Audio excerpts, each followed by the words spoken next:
Magandang hapon sa inyong lahat. Ito po si Herbert Curia, author, promoter ng The Bible Evangelization.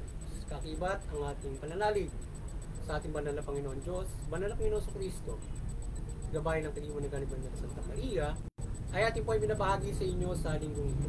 Ang mensahe ng ating banal na Panginoon. Ang tema ng mensahe ng ating banal na Panginoon Diyos ay pananampalataya sa panahon ng Nos. Ngayon po, babasahin ko sa inyo ang mga mensahe ito mula po sa bagong tipahan ng pag-aari ng ating banal na Panginoon Diyos sa pamamagitan ng banal na Panginoon sa Kristo. Ayon po kay Apostol San Lucas, Kabanata 8, talatang 23 hanggang 25.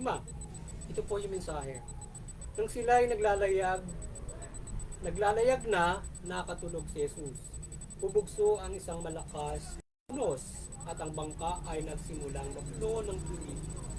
Kaya't nalagay sila sa panganib. Nilapitan siya at ginising ng mga alagad. Guro, lulubog po tayo. Sabi nila, umangon si Jesus at sinuway ang hangin at ang nagangalit ng mga alon at tumahimik nga ito. Bumuti ang panahon. Tinanong niya sila, nasaan ang inyong pananalig? Ngunit sila'y natakot at namangha at ang sabi sa isa't isa, sino kaya ito? Inutusan niya pati ang hangin at ang dagat at sinusunod naman siya ng mga ito. Ipagpatuloy po natin kay Apostol San Juan, Kabanata 14, talatang 12 at 13 mensahe. Sinasabi ko sa inyo, ang nananalig sa akin ay makagagawa ng mga ginawa ko at hindi dito, sapagkat paroroon ako sa Ama. At anumang hilingin ninyo sa Ama sa aking pangalan ay gagawin ko, upang maparangalan ng Ama sa pamamagitan ng Anak. Gagawin ko anumang hilingin ninyo sa pangalan ko. Ipagpatuloy po natin sa mga taga-Roma, Kabanata 10, talatang 11. Ito po ang mensahe. Sinasabi sa kasulatan, hindi maliligo ang sino mang nananalig sa Kanya. Ipagpatuloy po natin sa 1 Corinto, Kabanata 10, talatang 13. Ito po ang mensahe. Wala pang pagsubok na dumating sa inyo, na didinanas ng lahat ng tao. Tapat ang Diyos at hindi niya ipahihintulot na kayong subukin na hindi sa inyo makakaya. Sa halip, pagdating ng pagsubok, bibigyan niya kayo ng lakas upang mapagtagumpayan niyo. Pagpatuloy po natin kay Apostol Santiago, Kabanata 5, talatang 11. Ito po ang mensahe. Sinasabi natin lahat ang mga nagtyaga at nagiging. Narinig na ninyo ang tungkol sa pagtitiis ni Job at ang ginawa sa kanya ng Panginoon. Sa bandang huli, ito ay nagpakilala ng mabuti at mahabagin ang Panginoon. Ito po ang mensahe at salita ng ating banal na Panginoon Diyos sa ating mula dito sa Mabuting Balita o sa ating pagbabahagi ng Mabuting Balita sa linggo. Ating pong pasalamatan ang ating banal na Panginoon Diyos, banal na Panginoon sa Kristo at banal na Espiritu Santo. Gayon din ang banal na Santa Maria. Ngayon naman po ay ipaliliwanag ko sa inyo ang mga mensahe nito mula po doon sa tema na pananampalataya sa panahon ng ulos. Nais pong ipabatid sa atin ng ating banal na Panginoon Diyos na tayo ay magkaroon ng pananampalataya o malaking pananampalataya sa ating pamumuhay nito, lalo-lalo na sa panahon ng unos, o sa panahon ng mga panganib, panahon ng mga kabigatian, at ibang naranasan natin na maglalagay sa atin sa anumang kapahamakan. Kagaya ng ginawa ng Panginoon sa Kristo nang siya ay magkatawang tao, kanyang pinakita rito na nung sila ay makaranas ng bagyo sa dagat, sinuway niya yung hangin at saka yung bagyo at napabuti niya yung panahon. So ngayon ay sinasabi niya, asan yung pananalig. Ngayon ay tayo ay magkaroon ng malaking pananalig upang tayo ay kung mayroong ganyang sakuna, makapanampalataya tayo na ito ay magkaroon tayo ng mabuting panahon. Sa pagkasabi ng Panginoon sa Kristo, magagawa nyo ang ginawa ko rin. Doon sa kanyang pagiging katawang tao, doon sa pananampalataya na pinakita niya, ay magagawa rin natin yun. At hilingin natin sa Panginoon Diyos sa pangalan niya at gagawin niya. So kaya tayo ay kung may mga ganyan sakuna, tayo ay dumalangin na may malaking pananampalataya. Hilingin natin sa Panginoon Diyos sa pamamagitan ng Panginoon sa Kristo na magkaroon ng magandang panahon at yung mga bagyo ay mawala kung mayroon ng napipintong mga bagyo na mananalasa, or else tayo ay iadya rito kung ito man ay mananalasa at magpabayaan ng ating buhay, ang ating mga pabubuhay na ito ay madibasti. So sa ganyang pananampalataya, lalo na sama-sama tayo ay tayo ay maligtas diyan sa mga ganyang sakuna, or ito mga sakunang ito ay hindi magtuloy. Ito man ay magtuloy, tayo ay hindi pababayaan ng Panginoon Diyos diyan na yung ating buhay ay mapariwara. Bagkos, diyan niya tayo na tayo ay mamatay diyan sa mga ganyang laso ng mga bagyo. Yan. Kaya tayo ay sinasabi ng Panginoon Diyos, hindi ka mabibigo kung ikaw ay mananampalataya.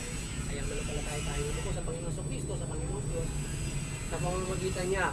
Kung mayroong unos, iba't ibang mga sakuna, tayo ay kanya o protektahan niya para tayo ay hindi mapariwara o tayo ay hindi mapa. At sinasabi nga rito, yung mga pagsubok na yan, yan ay naranasan na ng marami simula. So ngayon ito ay maaaring ang mga pulos na ganyan o mga ibang mga panganib, ito ay hindi basta gawa ng kalikasan yung mga ulos. Ito ay pwedeng pagsubok ng demonyo ni Satanas sa atin na tayo ay subukin ng demonyo, hindi bastis ka. Susubukan yung pananampalataya mo sa Panginoon Diyos. So ngayon kapag may ganyan, nasusubok yung pananampalataya natin kung tayo ay matatag. Lalong-lalo na pakikialaman ng demonyo yung mga sakuna. Ang gaya ng ginawa kay Job, sinubok niya si Job. Pinatay ng sakuna yung kanyang pamilya, dinibatik yung kanyang ari-arian. Pinanakaw yung kanyang mga ari-arian. So, ubos na ubos yung Job, binigyan pa siya ng sakit. So ngayon ay yung ating pananampalataya ay magkaroon tayo ng malaking pagtitiis, pagkakasakit sa mga nararanasan na yan, at sa bandang huli hindi tayo pababayaan. Ibabalik niya lahat ng ating mga pangangailangan at mayroon pa tayong buhay na walang hanggan, na walang hanggang pagpapala ng ating banal na Panginoon na maaasahan. At dito sa pamumuhay na ito tayo man ay madibasting, ibabalik niya rin yung yaman na tinanggal ng mga demonyo, o tayo man ay may nawalang kapamilya, tayo ay ibabalik niya yung lahat ng ating mga maaaring pagpapala na tinanggal ng mga yan. So anumang pagsubok na ating naranasan, magpakatatag lamang tayo, at sa pananampalataya hindi tayo pababayaan ng ating Panginoon. Kaya nga tayo ay aside from that na tayo ay pasubok ng ganyan, tayo mananampalataya ng lubos upang hindi tayo makaranas ng ganong klase ng mga bagay. Halimbawa, yung bagyo mananalasa, tayo ay makaliligtas diyan, maari-arian buhay natin. Pero kung talagang magdaraan, tayo ay makababangon ulit sa ating pamumuhay. At yun naman ay hindi na bago sa atin yung bagyo na mga nararanasan natin na pagsubok na ito. Siyempre naging negative tayo diyan, tayo nakasalanda, pag minsan nasisira bahay, so pagawa tayo ng pagawa, iba na nabimisala ang buhay. So, kaya tayo magkaroon ng malaking pananampalataya para dyan. At anumang uri ng mga panganib, para tayo ay iligtas ng ating Panginoon Diyos dyan ang buhay natin, kung anumang mayroon na dapat na iligtas sa atin. Gayman ay pagkakalob pa rin ng Panginoon Diyos yan. Kasi raman yan, ang malaga ay kung sinusubok ang ating pananampalataya, hindi tayo bibitaw sa ating pananampalataya.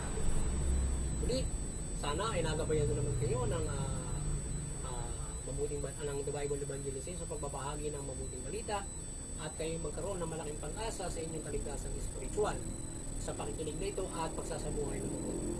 Yan. Kailangan sa buhay ng mabuting balita upang tayo magkaroon ng malaking pag-asa ng kaligtasan spiritual, at sa pananampalataya natin gagawin tayo ng kapangyarihan ng Panginoon Diyos mula dito sa ganitong klase ng mga mararanasan natin. At itong mabuting balitang ito ay malaking bagay na tayo ay gabay natin para tayo ay makasunod sa pamamahala ng Panginoon Diyos, at tayo natin mabuklod sa mabuting pamumuhay. So sabihin, wala tayong aalalahanin sa pagkakamali ng ating kapwa-tao o pagkakasala na sila ay makagawa ng hindi mabuti. Ngayon, sa ibang bagay, mga kapahamakan, tayo rin ay gagabayan ng Panginoon Diyos na hindi tayo mapahamak yan kapag tayo gagabayan ng kapangyarihan ng Panginoon Diyos. Kaya sa buhay natin, ang mabuting balita, pagkalooban tayo ng kaligtasan ng buhay na walang hanggan, Panginoon, at pang araw-araw nating pamumuhay. So yun. At maliban dyan, sana patuloy tayong gabayan ng ating banal na Santa Maria ng kanyang kaliwanagan, ng kanyang sign, ng kanyang paggabay sa ating pagbabahagi ng mabuting balita. At sa paggabay nito, kayo ay ating mahikaya sa pagtaniman ng mabuting balita at pakinggan ito. Hindi lamang sa atin, kundi sa iba't ibang mga nagbabahagi nito at nangangaral nito, lalong-lalo na sa simbahan. Ating pakinggan yan at tayo makinig roon.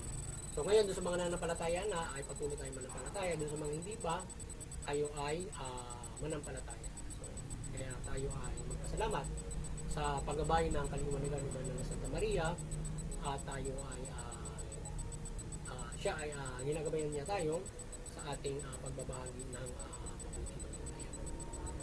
At doon naman sa Interfaith Unity, patuloy kayong gabayan ng kaliwanagan ng Banal na Santa Maria at kayo ay patuloy tayong magunawa ng ating mga reliyon at hindi tayo nagkakaroon ng hilwaan, sigalutan na uwi sa karasan at tapos makagagabay tayo sa mga pamilya, individual, komunidad at bansa ng pagkakaisa at lalong-lalo na sa nagkakaisang mga bansa at mga ibang mga lahi, grupo. At doon sa CBCP and Vatican Church, paliwanagan kayo Banal na Santa Maria at patuloy niyo pagpupulin ang sangkatauhan sa pananampalataya sa ating Panginoon Diyos mula Panginoon sa Kristo at sa ating munting nakayanan ay patuloy tayong nananampalataya ng paggabay ng banal na Panginoon sa kanyang kaliwanagan. Gayon din ang banal na Panginoon sa Kristo at ng banal na Santa Maria. Gabayan tayo ng kaliwanagan ng kanyang life sa ating pagbabago. At kayo ating mahikayat at mamuklod sa pananampalataya sa ating Panginoon Diyos mula Panginoon sa Kristo at mabuting balita. At doon sa mga kapamala, maliwanagan kayo at kayo ay mamahala ng mabuti, matuwid, matapat. Tugunin niyo yung karapatang pantao, magbayaran kayo ng patas ng Espiritu. Sa gayon, yung inyong mamamayan ay makapamumuhay ng ayon sa karapatan, patas ng hustisya at mamumuhay sila ng mabuti. At sila ay magpananampalataya ng lubos sa ating banal na muli, sana ay nagabayan na naman kayo ng mabuting balita sa pagbabahagi natin ng The Bible Evangelizations at kayo ay mabuhay ng matuwid, mabuti at naayon sa kalooban ng ating banal na Panginoon. Upang kayo ay magkaroon ng kaligtasan spiritual at hindi kayo maparusahan pagdating ng Panginoon. Magandang hapon sa inyo lahat.